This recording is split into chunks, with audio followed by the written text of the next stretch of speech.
ये बात उन दिनों की है जब बुद्धा वन में अपना समय व्यतीत कर रहे थे। इस समय तक बुद्धि की प्रसिद्धि दूर दूर तक फैल चुकी थी। बहुत दूर दूर से लोग अपनी चिंताओं और परेशानियों का समाधान खोजने के पास आते थे। ऐसे ही एक दिन जब बुद्धा मरवन में अपने शिष्यों को प्रवचन दे रहे थे, तो एक अधेड़ उम्र का व्यक्ति अपने 21 वर्ष के पुत्र को अपने साथ लिए बुद्धि की तरफ चला आ रहा था। जब यह प्रवचन स्थल के पास पहुंच गए तो एक नजर उन पर डाली और इशारे से बैठने के लिए कहा। जब प्रवचन समाप्त हो गया और सभी लोग वहां से चले गए तो बुद्ध ने उस व्यक्ति को अपने पास बुलाया और बैठने के लिए कहा। वहां चारों तरफ हरियाली छाई हुई थी। मौसम बहुत सुहाना था और तरह तरह के पक्षियों की आवाजें गूंज रही थी। ऐसा नजारा देखकर उस व्यक्ति को अंदर से असीम शांति महसूस हो रही थी। इसके बाद बुद्ध ने उस व्यक्ति से आने का कारण पूछा तो इस पर व्यक्ति ने कहा, यह तथागत, मैं 2 दिन की लंबी यात्रा करके अपने पुत्र को आपसे मिलवाने लाया हूँ। ये मेरा इकलौता पुत्र है और ये हर समय थका थका रहता है।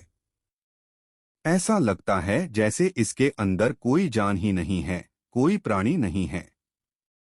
इसका स्वभाव भी काफी चिड़चिड़ा हो गया है। अगर हम इससे कुछ भी कहते हैं तो यह हमारी छोटी छोटी बातों पर गुस्सा हो जाता है। इसके देखने की क्षमता भी उम्र से पहले ही कमजोर हो गई है और इसके बाल भी सफेद पड़ने लगे हैं। इतनी कम उम्र में इतनी बड़ी उम्र का लगना मुझे तो कुछ समझ नहीं आ रहा। किसके साथ हो? क्या रहा है तथागत? मैं अपने पुत्र के स्वास्थ्य को लेकर बहुत चिंतित हूँ।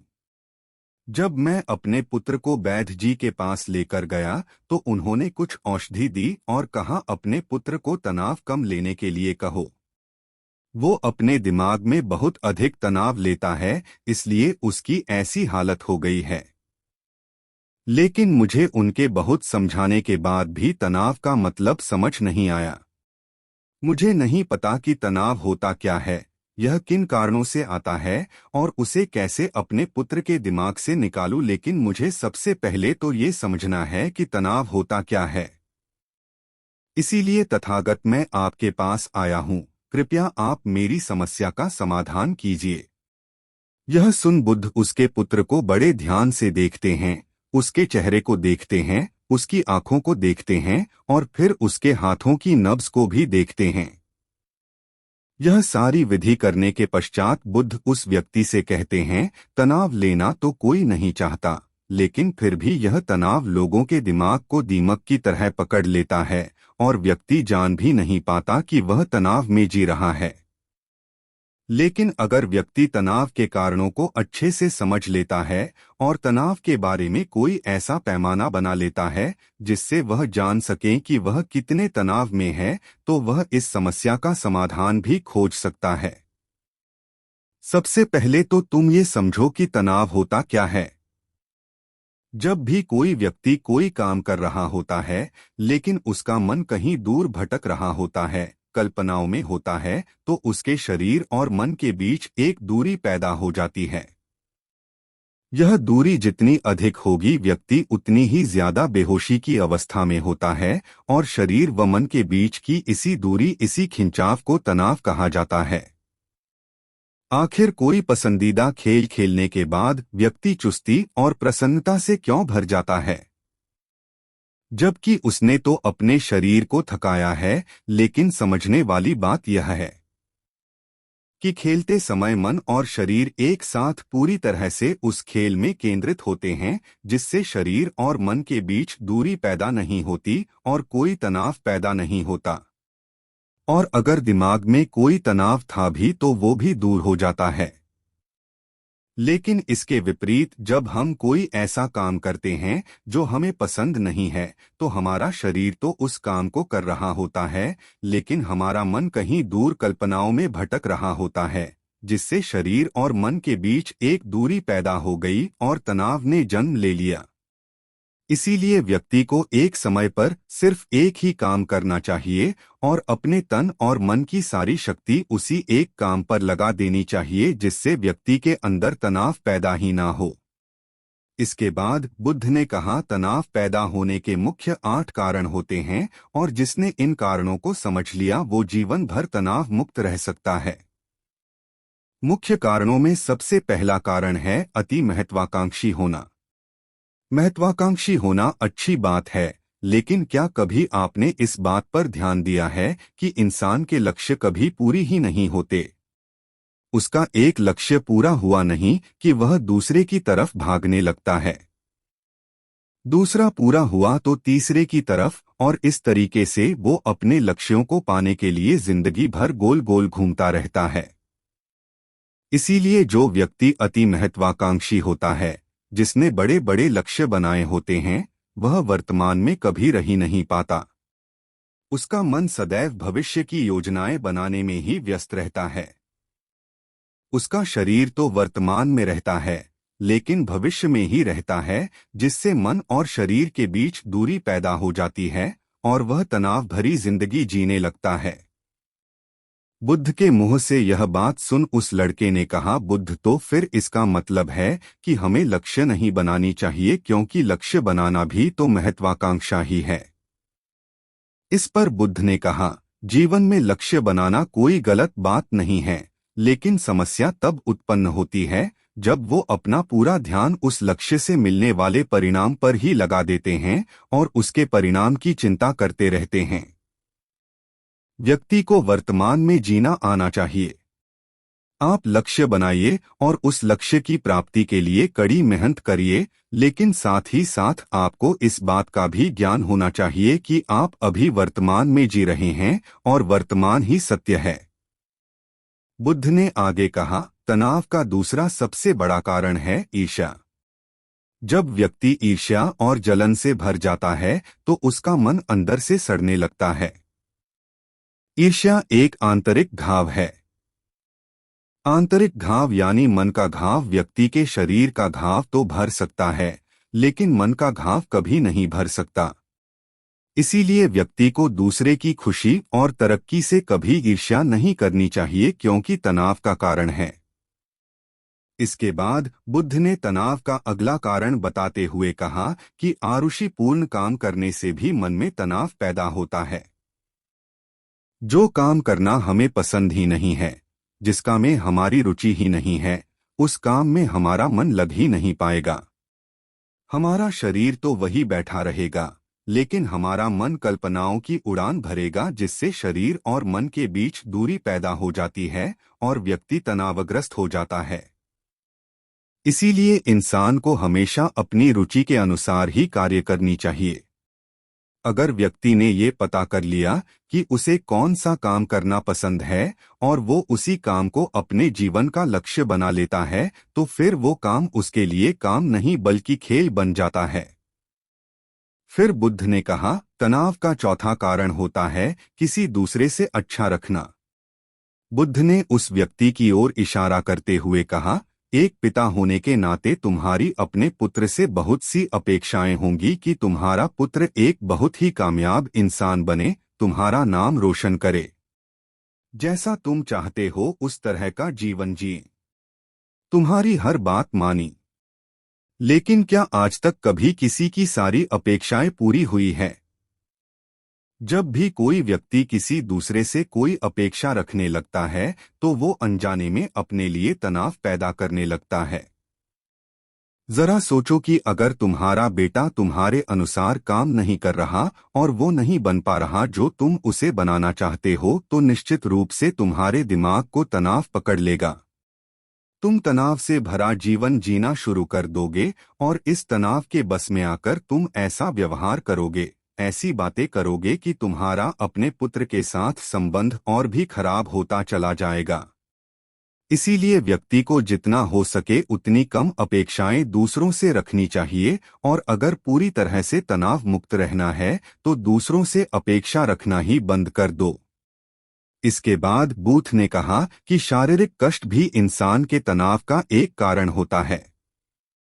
जब व्यक्ति किसी शारीरिक पीड़ा से गुजर रहा होता है तो उसका पूरा ध्यान बस अपने उस शारीरिक दर्द पर होता है और वो पूरे दिन बस उसी के बारे में सोचता रहता है, जिससे उसका मन दुख के विचारों से भर जाता है और ऐसी स्थिति में व्यक्ति तनावग्रस्त रहने लगता है।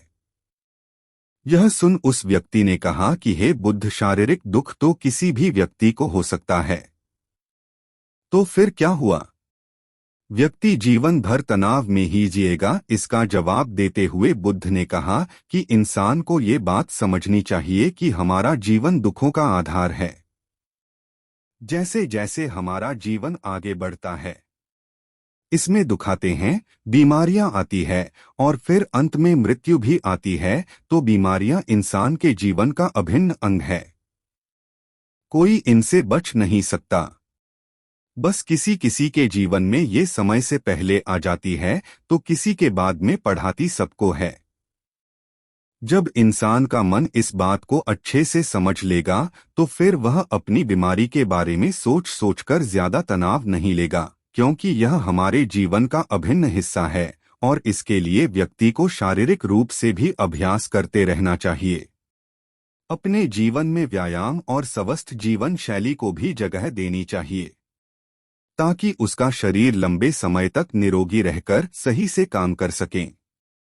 तनाव का अगला कारण होता है अपनी योजनाओं को समझने के लिए समय न देना।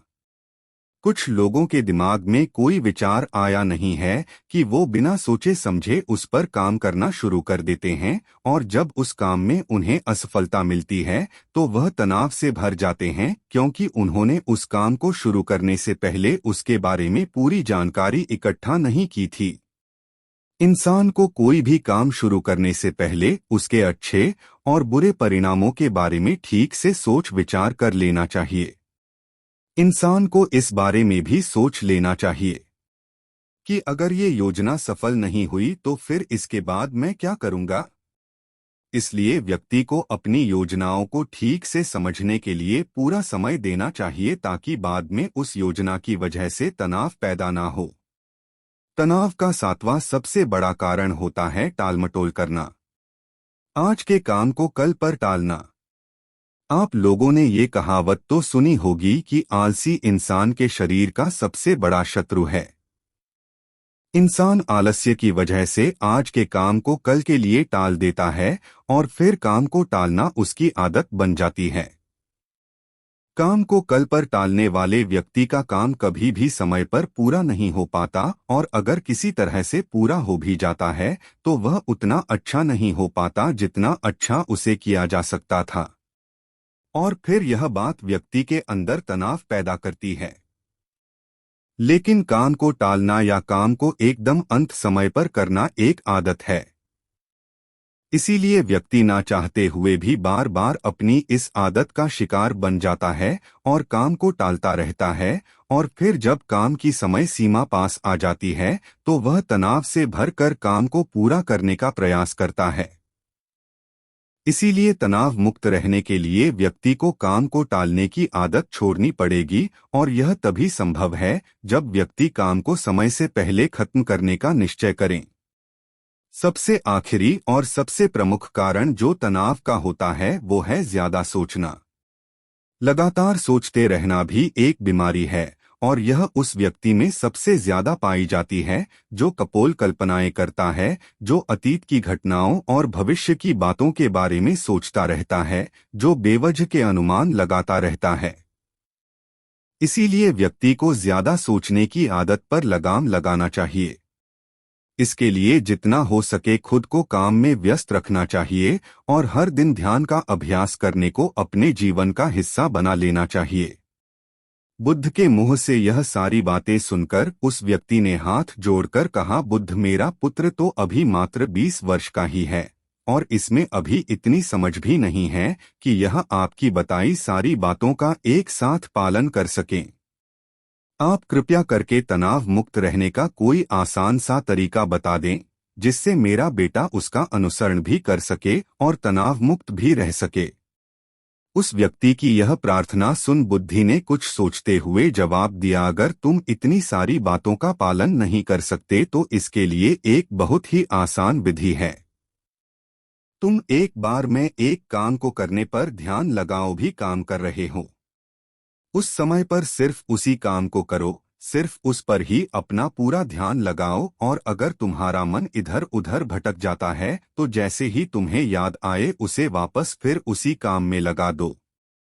ये सबसे आसान और अच्छा तरीका है तनाव मुक्त रहने का। जब तुम भोजन करो तो उस समय सिर्फ भोजन ही करो, उसके पूरे स्वाद का आनंद लो, उसी अनुभव करो। जब चलो तो अपना पूरा ध्यान सिर्फ चलने लगा दो। इससे तुम्हारा मन और तुम्हारा शरीर दोनों एक जगह पर केंद्रित रहेंगे। दोनों के बीच दूरी पैदा नहीं होगी, जो कि तनाव का मुख्य कारण होती है। दोस्तों, आज की युवा पीढ़ी एक ही समय पर दो दो तीन तीन काम करने के आदी हो चुकी है, जैसे फोन पर बात करते हुए गाड़ी चलाना, खाना खाते हुए टीवी देखना, ये फोन चलाना, और फिर इनकी शिकायत रहती है कि मैं तनाव में जी रहा हूँ, मेरा मन शांत रहता है, मैं चिड़चिड़ा सा हो गया हूँ। जब कोई व्यक्ति एक ही समय पर तीन तीन काम करेगा तो तनाव पैदा होना तो स्वाभाविक है, क्योंकि दिमाग तो एक समय पर पूरा ध्यान लगाकर सिर्फ एक ही काम कर सकता है। पूर्ण रूप से एक ही समय पर दो कामों पर ध्यान कभी नहीं लग सकता। इसीलिए जहां तक संभव हो सके एक समय पर सिर्फ एक ही काम करने का प्रयास करें, वो भी पूरे ध्यान के साथ। दोस्तों, आशा करता हूं कि आपको इस स्टोरीज से काफी कुछ सीखने को मिला होगा।